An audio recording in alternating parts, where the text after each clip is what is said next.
Welcome back to Hope for the Caregiver. I am Peter Rosenberger. This is the nation's #1 podcast for you as a family caregiver. How are you holding up? Do you know that? He knows that he has the plans that he has for you. That's Gracie singing from her CD, Resilient. Go out to hopeforthecaregiver.com to see more about that.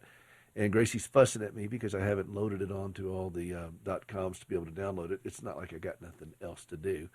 But I will do the best I can. If I only had someone in my life, someone who I could count on to help me with things like that.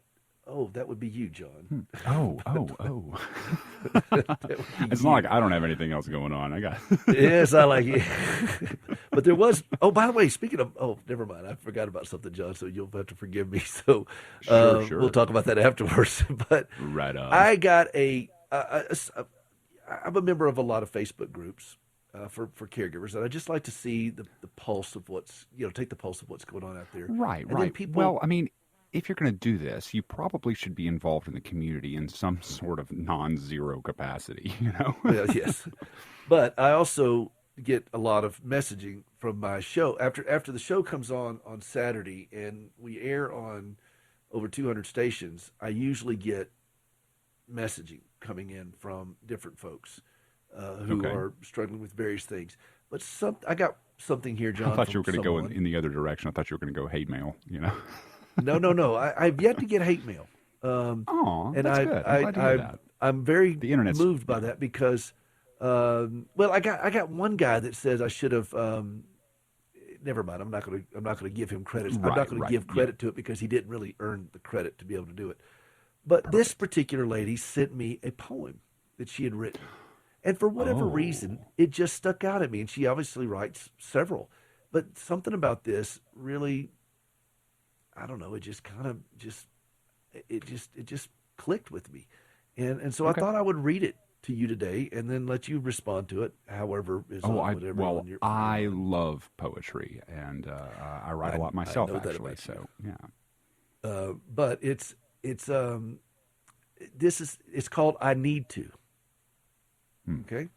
And it's by a lady, and I told her I'd read it today, and then I'm going to send it to her, make sure she has it. Theresa Loder, Loder. She's a caregiver.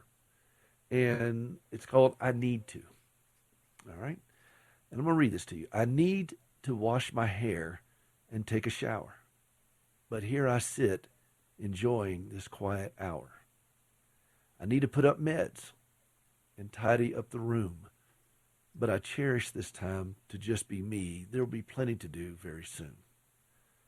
Right now, I float in this peaceful place my mind has brought me to. Hard to let go. There is so much I really need to do. My mind seesaws back and forth of insulin shots. I need to give morning meds and vitamin probiotics and other stuff. We need to live.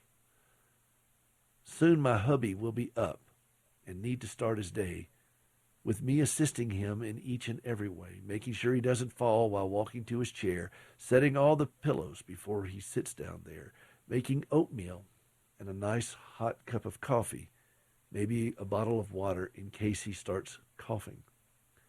Check the swelling in his ankles every morning. If they're swelling, I consider that a warning.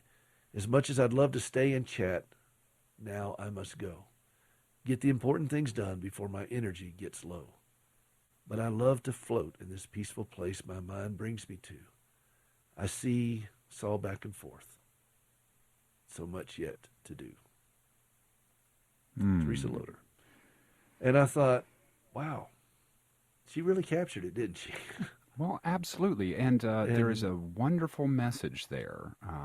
There's a couple of things. We can get caught up in the main body of this is talking about the practical things that need to be done, which we were talking about with Stephanie earlier. That people get caught up in the, it's like, oh, what do we do? What do we do about mom or dad or whatever? How do we function in this, and how can we then, what ends up happening a lot is, kind of shuffle them off into some facility or something like that where the work gets done, but the soul is somehow lost in all of this and all of the emotions. And, I we need focus to stop on the you there. yeah. That is such a That is such an amazing statement. I want you to say it again. The work gets done, but The work gets done, but somehow the soul gets lost in all of this. And that's, I could have mm, talked with Stephanie for another hour. Um, but yeah, like we do the body of that poem. There's a lot of talking about the step one, step two, step three that goes on.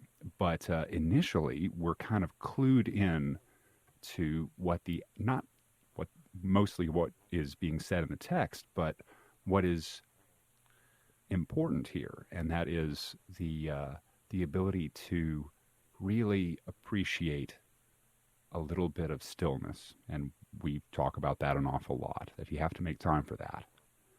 Um, and I can picture so yeah, many caregivers. I've done it myself, where we just sit there, we close our eyes, and we just take a deep breath, and we just take a moment just to grab our thoughts as best as we can. We know all the things we need to do, and sometimes I'm like the rest of you. I want to pull the covers over my head and say I just can't do it right now. And as I struggle with that, and I see somebody write this out so beautifully. She knows all the things. I mean, I look at all the list of things that she has to do that goes on with her husband's life. Obviously he's diabetic and he has so many things going on in his life. And she's just taking a moment to center herself because she knows this list is waiting for her, but she just wants to sit there just for a moment. And I think that's for us as caregivers. That's an important conversation to have with ourselves. Can we just take a moment to take a deep breath, I was going to and say, I thought it was a yeah, beautiful poem. oh yeah, absolutely. Well, I could go into the academics of it. I'm like, oh yeah, good meter, good, absolutely good rhyme structure and everything like that. But that's not what we're here for. That's supposed to be invisible, which coincidentally is a lot of what caregivers end up doing. Like the soul part gets to be a little bit invisible when we're dealing with everything about you medications, or we're having to, you know, bail somebody out of jail because addiction took over or something like that. When it can be really rough.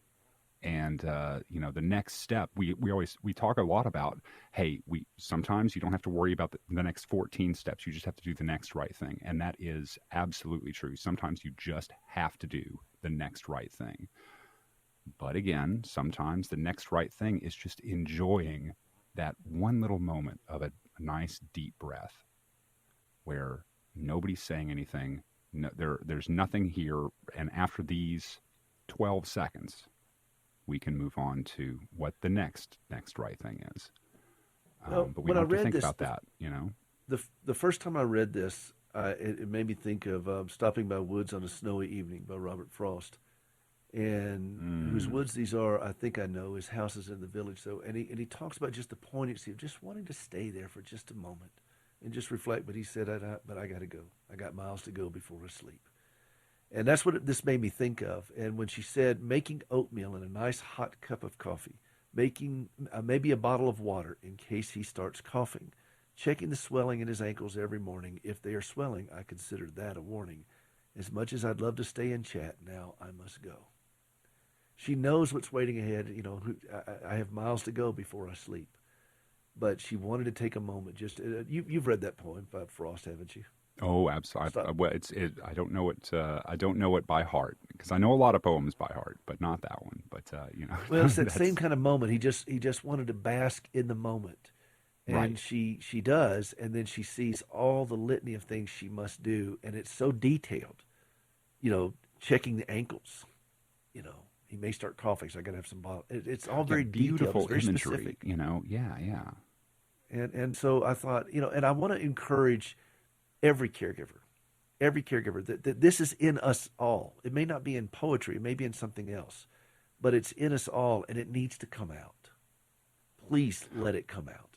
You know. Well, this is what I would humbly put forth that writing this poem is one of those things in which she can take a little bit of joy and take a little bit of, this was writing this poem was her deep breath, you know, where and it's going to give others a chance to do the same.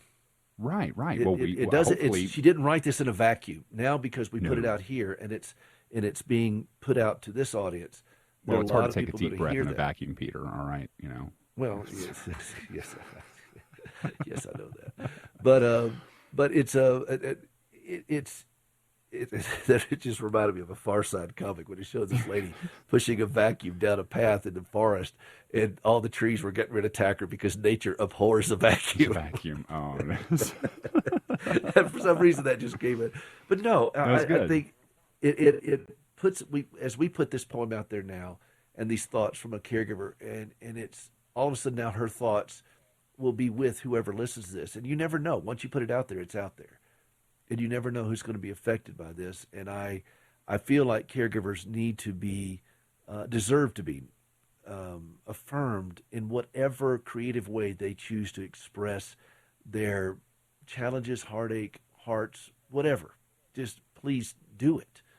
Yeah, and just because we like poetry doesn't mean that needs to be what it is. It can be, coaching kids' soccer team. It could be whatever sort of thing brings you joy that, it doesn't have to even be productive.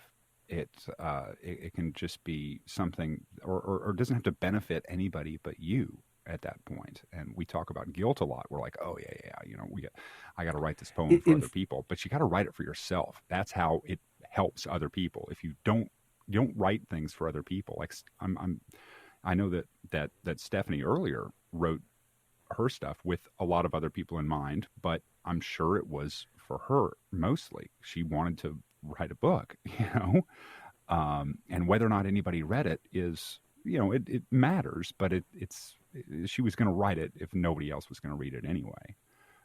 Well, and that's the mark of good writing and good art or good anything, is this authentic to who I am? And this was correct. Her book was authentic to her 25 years of experience of saying, I'm going to encapsulate everything I've done and make it cohesive and concise for folks to be able to understand, because I can't just, I'm limited one-on-one in a practice. But if I do this book, then I can reach a lot of people with this message. And but at the same time, it's got to be authentic to her. This is her experience. This is her journey. She has to own it. And I would suggest to any of my fellow caregivers, if you're doing something to express what's going on in your heart, let it be authentic to who you are. Don't do it for commercial applause or reward or anything like that. If that comes, that's great. That's great. But let it be authentic. You're going to have a higher chance of that if you're not paying attention to it, at least for the purposes of what you're doing. Yeah, when you're doing editing or when you're doing whatever, you have to pay attention to that sort of thing. But if you're right, your primary goal when you're doing something like that should be because it's the right thing to do, not because somebody else, told you to or something like that. Well, the same thing with art. Don't try to paint like someone else or do whatever or make sure that somebody wants to buy this. Who cares? Just paint it. Just paint. And our friend Gary Chapman, longtime singer-songwriter, numerous awards, and he gave that piece of advice on this show one time, and he said, for songwriters, he said, just write. Don't try to write a hit song. Just write. Just write it. Yeah. Just get it out. And that's the mistake I think a lot of people think, well, it's not any good. Nobody's going to want to read it. You know what? You read it. You read it and you enjoy it. Let it be true to who you are. Every time I sit down at the piano, I'm not recording something. I'm playing for myself. I'm playing to work out the kinks of my own soul. You do that as well at the piano. And, absolutely.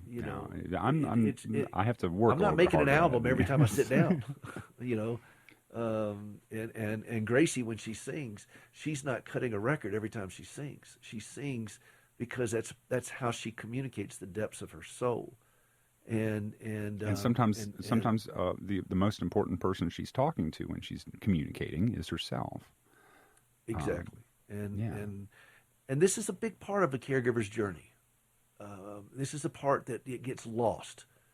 And that's why this poem spoke to me so much, is that we are so frantic on the I need tos. And we do. And we have them. I have them. I got a lot of need tos, and I've been having to do it on a gimpy leg, and I've been very unpleasant about it too. By the way, John, I'm sad to say, I Gracie have will affirm been that I've been right. a grouch. So But I suspected, but wasn't going to accuse. Right? well, it's guilty, and I have been because it frightens me, and I don't mind saying this. It frightens me when I am limited, when I feel like, oh my gosh, this has hampered my ability. I've always had the ability to move faster than most of Gracie's challenges.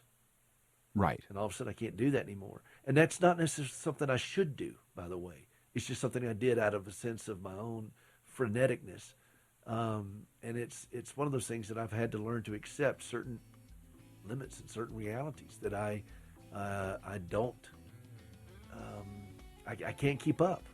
I can't keep up. I would say that, yeah, and everybody has to do that. And it's a really long journey because when you're a kid, everything is possible, and it still is. Don't get me wrong, but it's you take. Well, I heard a great quote. Go ahead. Everything that I'm doing now used to be impossible to me at one time. Oh, nice, I heard that nice. Circle back. I like that. that. I like that. Yeah. All right, we're going to take a quick break. We'll be right back. This is Hope for the Caregiver. This is Peter Rosenberger. We're with John Butler. Healthy caregivers make better caregivers.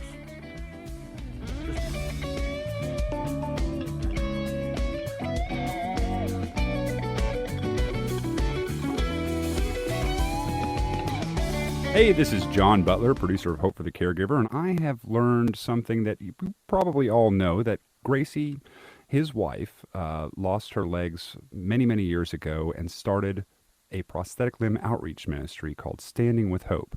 And recently, they ended up with a rather unique and unexpected partner. Peter had a conversation with Gracie, and take a listen. Gracie, when you envisioned doing a prosthetic limb outreach, did you ever think that inmates would help you do that? Not in a million years. When you go to the facility run by Core Civic over in Nashville, and you see the faces of these inmates that are working on prosthetic limbs that you have helped collect from all over the country, that you put out the plea for, and they're disassembling. You see all these legs, like what you have, your own prosthetic and legs. Arms, too. And arms. Everything. When you see all this, what does that do to you? Makes me cry. Because I see the smiles on their faces, and I know what it is to be locked someplace where you can't get out without somebody else allowing you to get out. Of course, being in the hospital so much and so long. And so these men are so glad that they get to be doing, as one man said, something good finally with my hands. Did you know before you became an amputee that parts of prosthetic limbs could be recycled? No, I had no idea. I thought of peg leg. I thought of wooden legs. I never thought of titanium and carbon legs and flex feet and sea legs and all that. I never thought about that. As you watch these inmates participate in something like this, knowing that they're helping other people now walk, they're providing the means for these supplies to get over there, what does that do to you just on a heart level? I wish I could explain to the world what I see in there. And I wish that I could be able to go and say, this guy right here, he needs to go to Africa with us. I never not feel that way. Every time, you always make me have to leave. I don't want to leave them. I feel like I'm at home with them.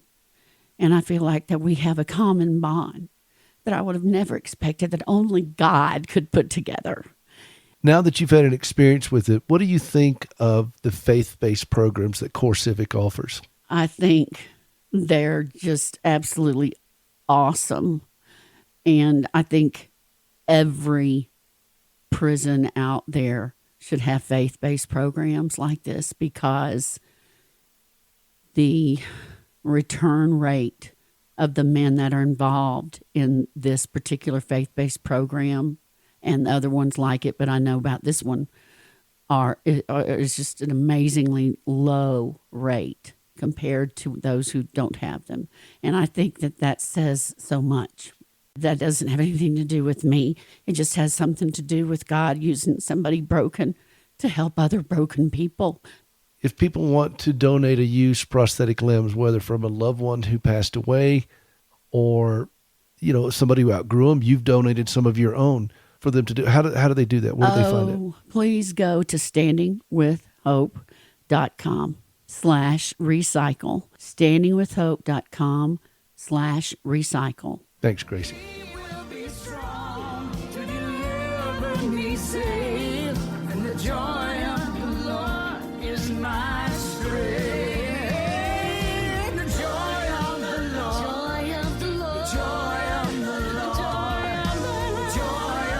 Welcome back to Hope for the Caregiver. I am Peter Rosenberger. That is Gracie and Russ Taff, and I love that recording from her record, Resilient. And be a part of what we're doing. Get a copy of that record. Go out to hopeforthecaregiver.com. John, I'm going to pivot just a little bit. One of the things is I expected this, by the way. Yes, all right. I know you did. As regular listeners of this show, you're going to know this. For those of you first-time listeners to the podcast, we don't rehearse, and the advice I was given when I first started doing this show by a guy that had a lengthy experience in radio, he says, never script your show. And I said, well, that's not going to be a problem. I don't like to script anything. It's like, oh, wait, we're going to do I'll make less notes work. on some things. I'll have an outline, and I like to throw things at John. It's almost like, remember when Carson used to do Stump the Band? Oh, And, yeah. Okay. But I like to do that with John because his first impressions of anything I talk about usually are so interesting and often unexpected. And so here I'm going to throw on a one side at you, note, John. thank you very much. I I pride myself on being unexpected, but no, really. Mission accomplished. Well, and back at you. I have always enjoyed all of our conversations. And it's an interesting way to do radio and broadcasting because, you would think that we'd have all these, cool little gimmicks and this or that or whatever. But no, let's just have a conversation. I know my audience. My audience is not interested in being lectured to. They just want to be a part of a conversation and it be in their language in a way they can understand. So I'm going to throw a topic out at you that I have not, there's no way, we have not coordinated in any way, fashion, or form. But a friend of mine sent this to me, and I've struggled with this since my surgery. I have not been sleeping well. I haven't had a good night's sleep in now over 2 months. And it has really taken a toll on me. And he used to, he comes from a surgical background, and there was a big bravado in a lot of surgeons, how they could go X amount of time without sleep, and soldiers and all this stuff, until a Navy SEAL wrote a piece about this and started digging into this on the detriment of sleep deprivation. Yes. And what that does to the human mind, body, and your soul. And I know my caregivers. I know them. I know this audience. I know my fellow caregivers. I know you guys. And I know that so many of us are sleep deprived, that we are not sleeping well. And so I'm asking you to consider getting some professional help if that's the case. I've had to do it. This has been something I've had to do recently. I use a CPAP machine, John. Okay. I was going to ask about that. Yeah. I was going to say that's certainly one of the things, but you do. There are lots of sleep clinics out there that our professionals can monitor you during a sleep a sleep cycle, and go from there. But go ahead. Yeah. I'm sorry. Well, what are your thoughts on this, on sleep deprivation? Has this been something that you've had to engage with? This is a little personal, but I am on some medication that really does not do well with sleep. I don't sleep very much. And part of it is because of who I am as a person, and part of it is because of the medication. And so oftentimes I have to really dial in what I'm doing and pay attention to sleep. Because I've said for several decades now, I saw this somewhere, but sleep deprivation is a very, very quick path to temporary psychosis. It will mess you up. There is a reason why people who are who struggle with addiction to stimulants end up thinking and looking the way they do, because it will really destroy you. And sleep is the way that our body repairs itself, but more importantly, sleep is the way that our mind repairs itself and goes over all of the thoughts of the day and things like that. But more importantly, like physically, your brain, kind of swells and contracts a little bit while you're sleeping during different sleep cycles. And there are different chemicals that are released that wash things out, for lack of a better term. And we don't fully understand exactly all of the mechanisms that go on during sleep, but we know it is absolutely required. And in the same way that we talk about, well, what happens if you go down with the flu or a bum knee or something like that? Where does that leave the person that you're taking care of? And if you do not get nice, good, restful sleep, you're going to be making some really, really uninformed decisions, or some impaired You will decisions. also say and do things that are going to require amends for. just go with me Fair on that point. one, okay? Fair point. Just go ahead and go with me on that. I don't need to go any deeper, do I really? But No. That's well, in the same way that we've all had those moments where, we, I'm not going to say snapped, but reacted out of emotion and didn't respond out of intellect or whatever. But we've reacted out of emotion because, look, there is a great joke about this in the Snickers commercials. You're just not you when you're hungry. You're such a diva when you're hungry. And like Aretha Franklin was doing it or whatever. You're such a diva when you're just hungry. not you when you're sleepy. And you're just not you when you're sleepy. So I'm going to ask you, we just got about a minute or two left, but I'm going to ask my fellow caregivers. I'm going to ask my fellow caregivers to give some thought to this. See if you can reduce anything, just one thing in your diet that is providing artificial stimulants, certainly after, the afternoon. Oh, yeah. Because coffee in the morning is fine. Caffeine is something that is not detrimental when used appropriately. However, there were times in my life when I was drinking coffee through the entire day. I share it. I would have it at dinner time. That's a horrible time to have coffee. And for a caregiver. And for a student, maybe you can get by with it, Yeah. But this is specifically for caregivers. So can you think of one thing in your life? Maybe it's sweet tea. Cut the sugar in half. I'm not asking you to become a monk or just go full tilt on vegan lifestyle or whatever. I'm just asking you, is there anything in your life you could cut out that's a stimulant that is somehow keeping you amped up and prohibiting you from getting a good night's rest? I would, on the other side of this, before we have to leave, there is something you can add, and that is regular exercise. Going from preaching to meddling, I know.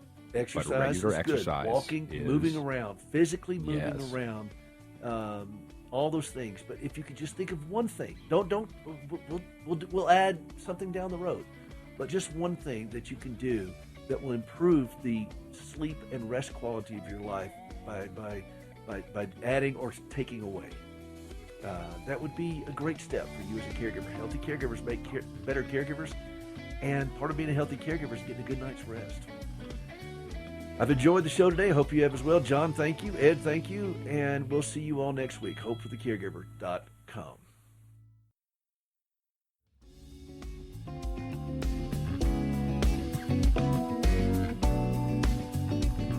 Imagine a parent at the end of a rope caring for a special needs child, and that parent could get a daily phone call from a caring person, breaking through the isolation and checking in on that stressed mom or that stressed dad.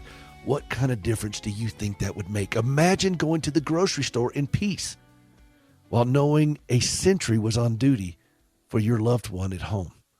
Being able to look at them on your phone, talking to them at any time from anywhere. even if the power goes out. Imagine being able to safely monitor your loved one in an assisted facility, even during the quarantine. Imagine a system that guaranteed your privacy so much it provides a $1 million guarantee. These and so many more services are just one click away for you as a caregiver. I've tested this out in my home, and the time is now for caregivers to rethink how we give care. With 92% of people stating they want to age in their own home, caregivers are facing a daunting challenge. As the COVID-19 has made us reevaluate placing loved ones in assisted living, we need to caregive smarter. And that's why I want to tell you about Constant Companion. Constant Companion is using tech to offload the stress of caregivers. Can't take everything away. It's not a replacement for the human touch, but it is one more tool for your tool belt to help you live a stronger, healthier, and dare I say it, a more joyful life as a caregiver. How about checking this out? Companion 24/7. Companion247.com. That's www.companion247.com. www.companion247.com. Use that promo code Caregiver for a special discount. The promo code is Caregiver. I'm telling you, this is life-changing for you and me as a caregiver. I'm using this right now. I want you to as well. This is Peter Rosenberger. Join us at hopeforthecaregiver.com.